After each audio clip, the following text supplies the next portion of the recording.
নামাজ পড়ার জন্য, জুম্মা পড়ার জন্য। তাদেরকে সকলকেই আমার পক্ষ থেকে সালাম জানাই, আদাব জানাই।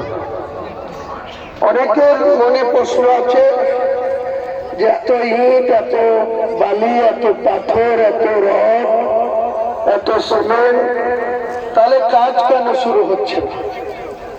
নিন্দুকেরা অনেক কথা বলছেন। এখানে কিছু ভাই তারা এসে তাদের মতো করে ইউটিউবাররা ভিডিও করে নিয়ে গিয়েও তাদের মতো ব্যবসা করছে। আমার কোনো আপত্তি নেই, কিন্তু আমাদের এখানে যারা আমাদের ট্রাস্টির পক্ষ থেকে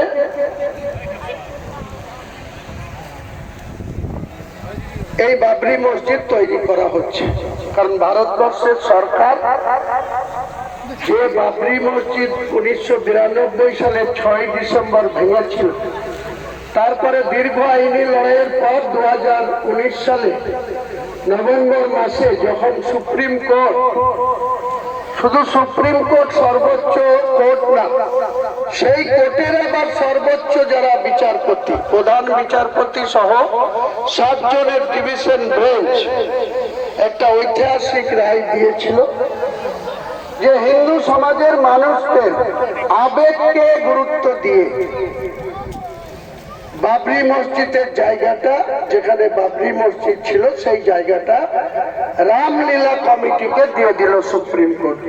তিনি পরিষ্কার জাজমেন্ট দিতে গিয়ে পরিষ্কার করে বলেছিলেন যে হিন্দু সমাজের মানুষের আবেগকে গুরুত্ব দিয়ে, কোনো নথির উপরে একটা জমির দলিল, সেই দলিল বলে রেকর্ড, মিউটেশন, তার কনভার্সন, এসবগুলো হয় মালিকানা প্রমাণ করার জন্য। কিন্তু বাবরি মসজিদের জায়গায় রাম মন্দির তৈরি হয়ে গেল।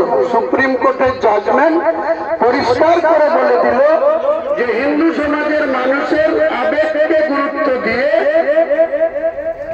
বাবরি মসজিদ যেখানে অবস্থিত ছিল সেই জায়গাটা রামলীলাকে দিয়ে দেওয়া হলো। কাজেই সুপ্রিম কোর্টের সর্বোচ্চ ডিভিশন বেঞ্চের রায় আমরা ভারতবর্ষের মানুষ হিসেবে অগ্রাহ্য করতে পারি না। মুসলমান সমাজ সেই সুপ্রিম কোর্টের রায়কে সম্মান করেছে, তার জন্য সেখানে রামলীলা কমিটি মন্দির তৈরি করে ফেলেছে। রাম মন্দির কবে উদ্বোধন হলো? 22 জানুয়ারি 2024। কে উদ্বোধন করলো? তাদের মধ্যে কত সংকীর্ণতা দেখেন। প্রধানমন্ত্রী, তিনি ভারতবর্ষের সংবিধানে শপথ নিয়ে আপামর ভারতবর্ষের প্রধানমন্ত্রী, তিনি সব ধর্মাবলম্বী